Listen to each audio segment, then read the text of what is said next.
शातीर हा चित्रपट प्रदर्शित होता आणि याच चित्रपटाची टीम आपल्यासोबत आहेत. सगळ्यात आधी कसे आहात तुम्ही? छान, सगळे मजेत आहात आणि तुम्ही कसं आहात? मस्त. चित्रपट रिलीज होत आहे, किती एक्साइटमेंट आहे, काय फिलिंग आहेत, नर्वस, काय वाटतंय सर?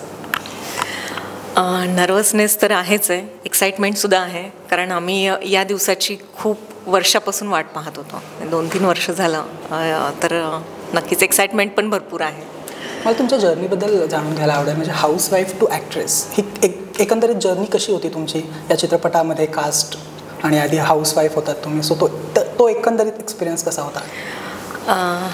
ॲक्टिंग करायचं कधी माझ्या डोक्यामध्ये नव्हतं, पण दिग्दर्शक सरांनी सांगितलं की म्हणे तू एकदा ट्राय करून बघ.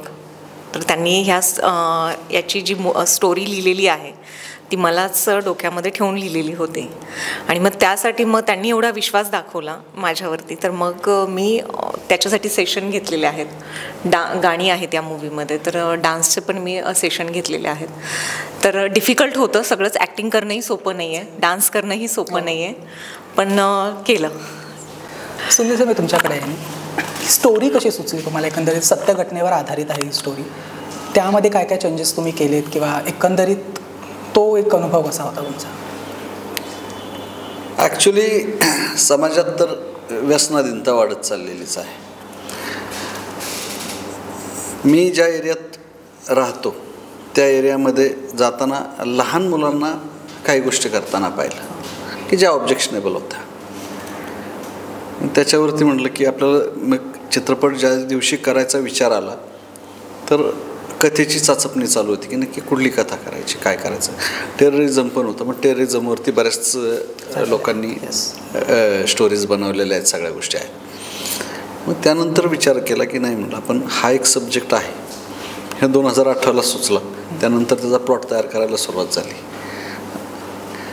आणि त्यानंतर मग हळूहळू सगळ्या गोष्टी डेव्हलप केल्या. पण सर, जेव्हा आपण एक चित्रपट बनवतो त्याआधी काही डिफिकल्टीज येतात, जेव्हा चित्रपट आपला तयार होत असतो तेव्हा काही डिफिकल्टीज येतात. या चित्रपटाच्या बाबतीत असं काही झालं का? डिफिकल्टीज आल्या का बनवताना? खूप मोठी लिस्ट. कारण प्रचंड डिफिकल्टी म्हणजे एकतर सुरुवातच आमची ॲक्सिडेंटपासून चालू झाली. आम्ही पहिलं स्केड्यूल लावलं. मला वाटतं ते काहीतरी कोविडच्या अगोदरचं स्केड्यूल होतं 2020ला.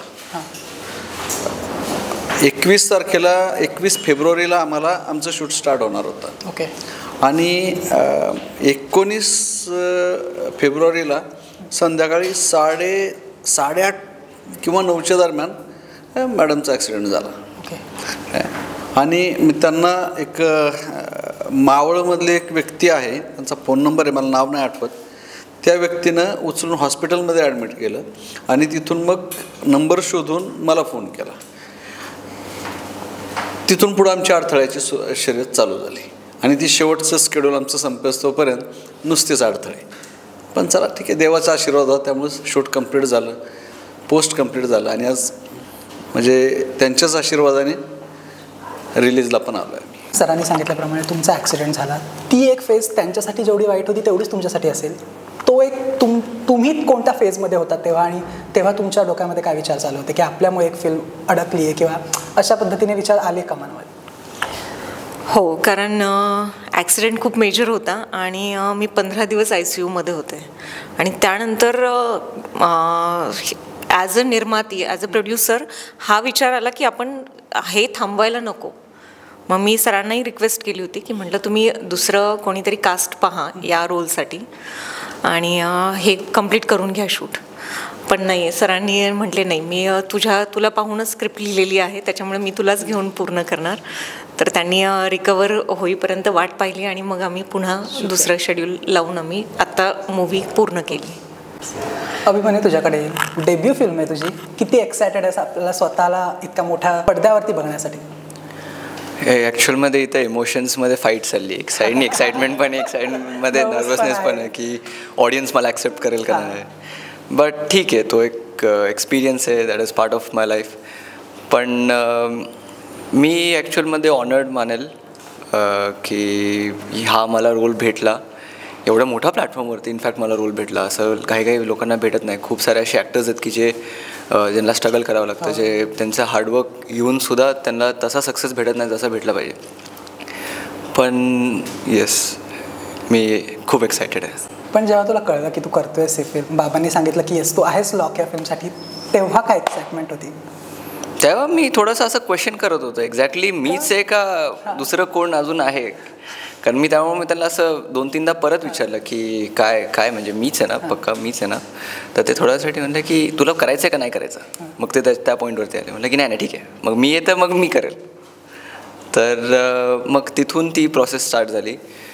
त्यांनी मग मला माझी ती स्क्रिप्ट दाखवली की असं असं आहे तुझा रोल बगळ्या म्हणून. आणि मग त्यांना विचारलं की तुम्हाला हा रोल एक्झॅक्टली कसा घ्यायचा आहे. तर मग त्यांनी सांगितलं की मला तू नटोरियस पाहिजे, बट नटोरियस असा की जो दुसऱ्यांच्या कामामध्ये नाक पण खूप असतो पण तो समजदार पण आहे. तर मग मी असं थिंक केलं की हे दोन कसं येणार, कारण की समजदार पण आणि दुसऱ्यांच्या ह्याच्यामध्ये पण तो हे करतो. तर ते म्हणले की ते तू थिंक कर, ते तुझं क्रिएटिव्हिटी एंडमध्ये ते तुला ते डिसिजन्स घ्यायला लागतील. मग म्हणलं ठीक आहे. मग सेटवरती पण जे सीन होते मी त्यांना विचारलं त्यांचं विजन काय, तुम्ही काय कसं व्हिज्युलाइज करताय. तर मग त्यांच्या गायडन्सनी आणि जे बाकीचे टीम होते, जे सिनियर ॲक्टर्स होते, त्यांनी पण मला खूप काही हेल्प केली. आणि मग त्यांच्या एवढ्या सगळ्या ह्याच्यामुळं मी आज हित आहे. मॅम, तुमचं कॅरेक्टर जेव्हा आम्ही ट्रेलरमध्ये बघितलं, खूप स्ट्रॉंग कॅरेक्टर वाटतं आहे. पोस्टर बघतोय, खूप स्ट्रॉंग पर्सनॅलिटी ती दिसते आहे. कसं आहे एक्झॅक्टली हे कॅरेक्टर, आणि तुम्हाला किती डिफिकल्टीज जाणवलं हे कॅरेक्टर प्ले करताना? हे कॅरेक्टर खरंच खूप स्ट्रॉंग आहे, खूप डॅशिंग आहे. आणि एक मुलगी म्हणून डॅशिंग, कॉलेजमध्ये जाऊन ती सगळ्या सिस्टमला लढा देऊन त्यांना अपोज करून सगळं हे जे ड्रग्सचं अंमली पदार्थांचं थोतांड माजलेलं आहे तर ते उघडकीस आणतं आहे. तर नक्कीच मला ॲक्टिंग करतानाही डिफिकल्टी झाल्या. मी सिनियर जसे तुम्ही इथे पाहताल पोस्टरमध्ये योगेश सर आहेत, अनिल नगरकर आहेत, रमेश परदेशी सर आहेत, मिर सर्वर आहेत. मी यांनाही सेटवरती ऑब्झर्व करत होते की हे कसे ॲक्टिंग करता येतात. तर त्यांच्याकडूनही मी बरंच शिकले. मी स्वतःही सेशन घेतले. पण हो, ॲक्टिंग करणं सोपं नक्कीच नाही आहे. मला असं कळलं की तुम्ही तिघांनीही लॉ केला आहे, तू शिकतोयस आता लॉ. सो ते कनेक्शन कसं आहे, तुम्ही किती एकमेकांना सांगताय की लॉबद्दल, किंवा आणि हा चित्रपटसुद्धा एक प्रकारे त्या बाबतीतच आहे, कशा पद्धतीने गुन्हा होतोय. सो तुम्हाला ते किती हेल्प केलं जेव्हा तुम्ही कॅरेक्टर प्ले करत होता, किंवा जेव्हा तुम्ही स्क्रीन प्ले लिहित होता, जेव्हा तुम्ही डिरेक्ट करत होता, ते किती हेल्प केलं तुम्हाला? ॲक्च्युली लॉ केल्याचा तो फायदा झाला, वकिली केल्याचा तो 100% फायदा झाला. की एक गुन्हा कसा घडतो, त्याचा प्लॉट काय असतो, काय तो कसा उघडकीस येतो, काय किंवा तो उघडकीस आणायचा नसेल तर काय केलं पाहिजे, काय ह्या सगळ्या गोष्टी मला वकिलीमुळंच साध्य झाल्या. ते प्रेझेंट करणं इतकं सोपं झालं ना मला की डोक्यात दुसरं काहीच नाही. आणि या एखाद्या ठिकाणी एक कॅरेक्टर आपल्याला ॲड करायचं आहे तर ते व्हिज्युअल येत होते की मला एक कॅरेक्टर पाहिजे. तर कास्टिंग बघितली आम्ही, खूप तगडी कास्टिंग आहे, ती कशी एकंदरीत जुळवून आणली? ॲक्च्युली कास्टिंगमध्ये नवं आणि जुनं असं समीकरण आहे. म्हणजे रेश्मा जे आहे आकांक्षाचं कॅरेक्टर प्ले करते, नवीनच आहे, बगळ्या नवीन आहे. आणि त्यावेळी जे कलाकार होते हे वेद भालशंकर पण आहे, अनिकेतचा एक कॅरेक्टर केलेला गौरव रोकडे म्हणून आहे तो आहे, काय शिवा आणि गाण्याचं कॅरेक्टर केलं हे नवीनच आहे. पण एक जे महत्त्वाचे रोल होते अजून की ह्याच्यापेक्षा वेगळे रोल पाहिजे, त्यासाठी कोणतरी नोन फेस पाहिजे होता. आणि नोन फेस ज्यावेळी चूज करत होतो त्यावेळी योगेश सोमनांच्यावरती शिक्कामोर्तब होतं की त्यांनी काम करावं अशी इच्छा होती.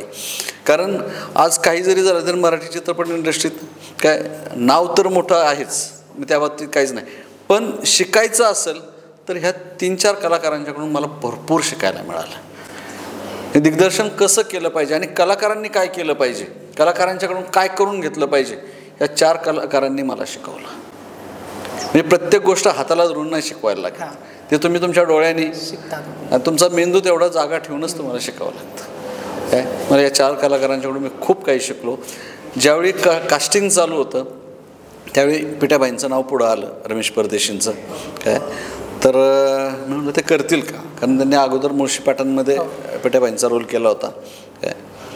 तर ती धाकधूक होती की ते येणार का नाही आपल्या, म्हणजे आपण नवीन दिग्दर्शक आहे आणि नवीन दिग्दर्शकाबरोबर मुरलेला कलाकार शक्यतो काम करायला नको म्हणतो, पण ह्या सगळ्यांचं मन एवढं मोठं आहे काय, मी त्यांना स्पेशल थँक्स देईल की त्यांनी माझ्यावरती विश्वास दाखवला आणि चित्रपट करायला हो म्हटले. अभिमन्यू, बाबांनी डिरेक्ट केली आहे फिल्म. डिरेक्ट करत असताना बाबा काही ओरडलेत का, किंवा असा सीन असा झाला पाहिजे, या बाबतीत काही सजेशन्स वगैरे तुला दिलेत का बाबांनी? खूप. जर त्यांचे सजेशन्स किंवा त्यांचं ओरडं नसते तर हे झालंच नसतं. इनफॅक्ट मी नाही आहे, म्हणजे जेवढे सेटवरती होते स्पॉटपासून चालू होऊन ॲक्टर्सपर्यंत सगळ्यांनी ओरडा खाल्लेत.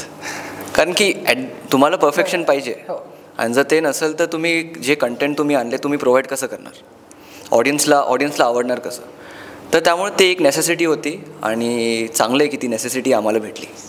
चित्रपटात तुझा एक पॉवरफुल डायलॉग आहे, तो आम्हाला ऐकायला हवा. डोक्याची मंडई नको करू काय, जर्नी ते स्टार्ट झाली. शेवटी जाता जाता आपला 23 तारखेला चित्रपट रिलीज होतो आहे, काय सांगाल प्रेक्षकांना, काय आवाहन करा? हा चित्रपटगृहांमध्ये प्रदर्शित होत आहे. तर स्टोरी लाईन तर सगळ्यांना समजली आहेच आहे ट्रेलर पाहून. हा चित्रपट ड्रग्ज, अंमली पदार्थांवरती आहे. तर प्लीज रिक्वेस्ट मी करते की तुम्ही तुमच्या फॅमिलीसोबत, तुमच्या मित्रमैत्रिणींसोबत हा मूवी बघायला चित्रपटगृहांमध्ये जा आणि सगळ्यांनी या चित्रपटाला भरभरून प्रेम द्या.